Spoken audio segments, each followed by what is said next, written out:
look at his Spaces, you can see today he's, I think he had My friend, fixed, let's not give Kibe attention. Kibe is nothing. He's an insect. Let's not give an insect attention, please. Now, Dr. You understand why I was not meant Yeah, to be named. That's Thank what you. he's looking for. He's looking for us to talk about him.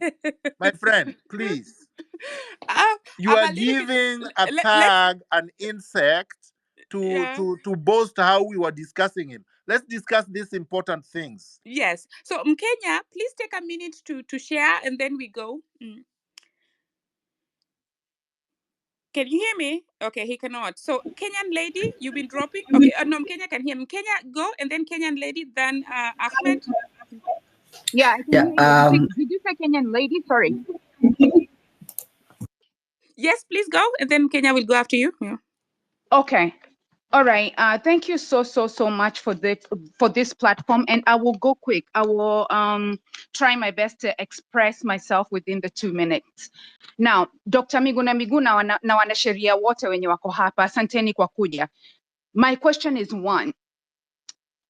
We cannot postpone, or rather, you can correct me. Are we able to actually postpone or just say, hey, because the main thing that we've been having in Kenya is the looting, okay? And the looting is like, I can't even explain, to an extent of us not being able to pay our bill. And it is not that Kenyans are not paying the bill, it's because our money is being looted. So here is my question, because we cannot postpone, whatever the amount we have borrowed, we cannot say, hey, hatutalipa hizi pesa. What can we do? So this is what that's one of my questions. And then the second question for me is that we have a lot of corruption, and that's the reason why we have not been able to foot this bill. And majority of this bill is actually arguable that we had paid and whatnot, but I don't want to go to that. So when it comes to the looting, just like we have witnessed a Ministry of Health working parallel to the main Ministry of Health, for lack of better word, what Hanifa has been doing for for the people that have died, may God rest their souls, is like a ministry, a totally separate ministry, while we have the mainstream ministry that's supposed to be doing this, compensating the people that have died, following up with their funerals and consoling with them. It has not happened, but we have seen from the contributions of Mwananchi, everything has been working smoothly, and majority of the people, actually everyone so far, has been compensated. As the rest come in, we hope that this can be sorted. So I am wondering, kunaweza kuwa na kitu kama bunge la wananchi ambapo we can have, because the biggest problem is that the looting happens, there is actually documentation, but then this documentation is not able to reach to people. And the biggest problem being that we have so many whistleblowers out there, but we are not able to reach to that information, or if they reach to that information, it is deemed that, it cannot be used or whatnot. If we can have maybe not a task force, I don't know what word that I can use. We can have wanasheria ambao can open a platform where even people in these ministries, they want to tell the public, this is how this money was stolen, this is how this went, but they don't know, they don't have a way in which they can air those grievances. Like, for instance, Rais alitumia 200 million, 2.4 million per hour to hire a private jet from taxpayers' money to come to the US. We know there are people who have those documents, the legitimate documents, but we know we are not able to fight that. How about we can have an anonymous depository of those documents where they can be received and reviewed by attorneys, and then from then we can see how we will recover our money, because we need to recover the loot. Again, I'm speaking to the fact that we cannot just say, hey, we don't have a bill. we borrowed this money and Kenyans have to foot it. But how do we do it? We have to recover that money from those people who've been stealing. Watu wenye wana, waving 20 million in Harambees. We need to actually be able to know how to get that money back so that it can be paid back. Thank you so much. Thanks, Kenya. Sorry, a Kenyan lady. There's a Kenyan lady and then there's Kenya. Kenya, go. Please take a minute to just finalize. Kenya, yeah. And okay, thank you. I've been now told that the sound that was confusing me was a token sound. Yeah, back to you. Hey, Maju, jalipia token ya Germany. Okay, straight to it. I just wanted to tell this the message to Gen Zs who are here. I want to tell them one thing: we are on the right track. And when I'm saying this is it's 3.5% that brings the change. It's a rule, a 3.5% rule. You can read about it on Google about it. But what we are talking about, we are now in the 60%. So it means we are on the right track. I want to tell, I've listened to this conversation and I want to tell all Gen Zs, the thing now they can do to us is self-fear. They've done that and we are not supposed to buy it. That's the most they can do at this point. They've run out of options. And the moment, don't wake up and wait from Kenya Daima to tell you to be out there. It is your presence that will bring the change. That is what I want you to understand. Your value, it doesn't have to come from an influencer telling you to be out there. Don't wait for Maj. Don't wait for Miguna. Don't wait for Kimuzi. Don't wait for Anifa to tell you to be out there.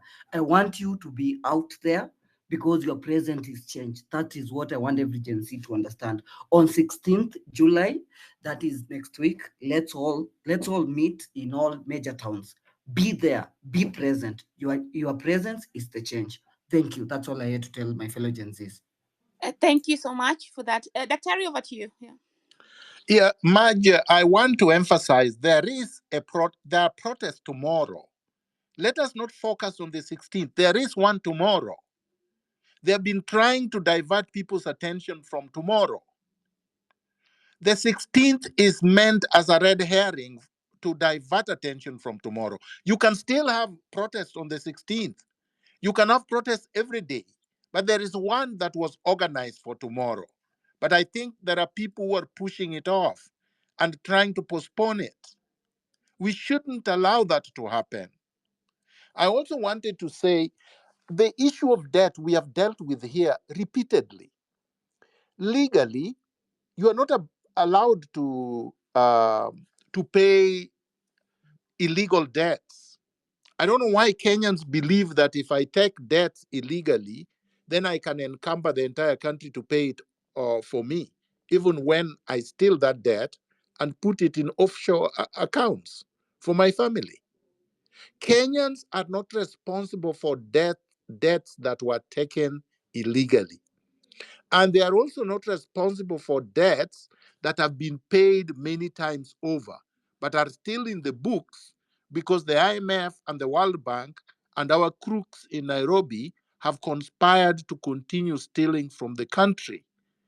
Those are odious debts. We have no obligation to pay them. Number 3, we have been through this already. We know of trillions of shillings that have been stashed abroad and some locally. We are demanding that this is the money that once we get Ruto out of power, because he can't do this, we should be able to locate this money, repatriate it back to Kenya, and pay back legitimate debt. The rest we should use for developing our country. Ruto and his thugs do not own us. They do not own Kenya. We are not slaves. Ruto is not a king over serfs. Kenya is an independent country, a sovereign country, and we must exercise our sovereignty directly by telling Ruto, we are sovereign, we are free, nobody is going to enslave us. And this language of slavery, which I hear a lot on these spaces, we have to liberate ourselves from them. Let us not talk like Ruto chains us somewhere and forces us to do these things. If he wants to pay the odious debt from the money that he has stolen, Let him go ahead and do that. They have stolen enough. Let us say enough is enough. Thank you so much, Dr. 6,000, I see you.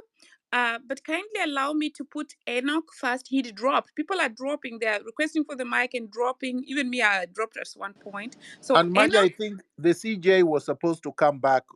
He was looking at the Constitution and he wanted to come back and answer some questions. yes, I cannot see him on the mic. Kindly check with him and then I add him so that he can answer.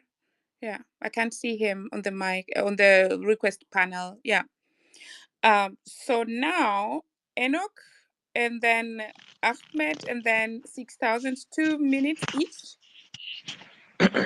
Okay, I'm counting my time. I think it is clear, and we are making a statement to all African readers, not only Kenya, that as young generation, we have gone to school, we are learned, we know what we want. We want good leadership. We are where we are because of the bad leadership we have been experiencing before, and the backdoor agreements all these bad leaders have been making before. That's why we are in this bad situation. You cannot tell me that, like, today, it was all over the news. uh, we cannot account for 1.3 trillion which have been taken in the last 11 years. We cannot account for it.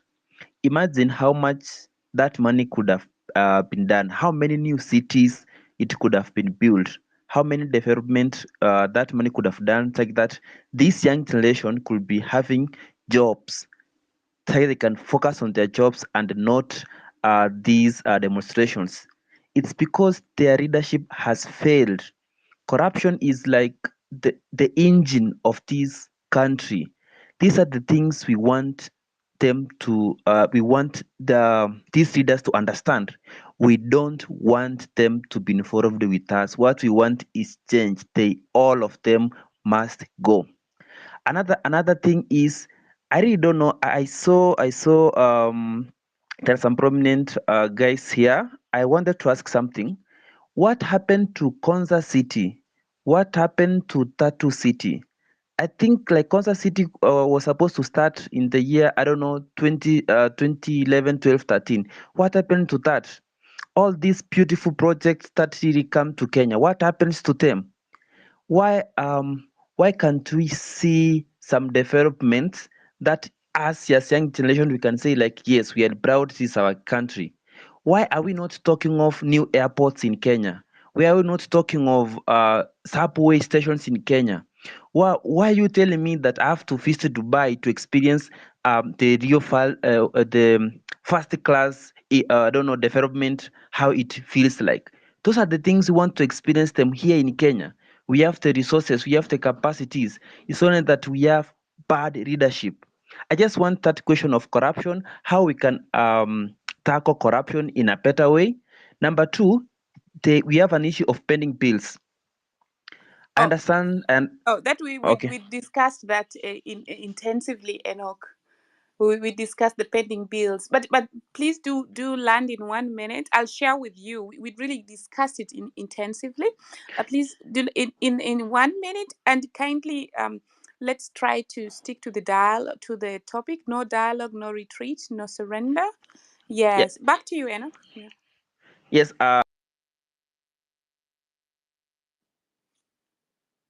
I cannot hear you. I hope I did not distort your thoughts so much. Sorry. Yeah. The train has already left. We are not boarding. We are not stopping. We are moving. No dialogue, no surrender. We are moving forward, and that's what we want change in this country of ours. Thank you. Thank you so much, Enoch. I'll send you details, or maybe if you check the recording, you'll find detailed information about the bills you're discussing. So, Hillary, who was next? I think Abdi, Ahmed, and then 6,000. Abdi, 2 minutes each. But I thought we were coming to a close anyway. Yes, we are. Okay, fine. No, it's okay. I mean, let I'll be them quick, speak. less than Let a them minute. speak. Okay, okay, fine. Okay, Let's have thank you. those on the panel. Okay, those speak, and then Dr. will close. Yeah. Okay, thank you, Maj and Dr. and Hilary and everybody. Mine is just quick. It will be less than a minute. My take is we all ended up here because of lack of public participation and the government that did not want to listen. Gen Z has shown a remarkable unity and focus. How can we ensure they continue to avoid division along tribal line or political line and maintain their momentum in building a new Kenya? And that leads to my other question is what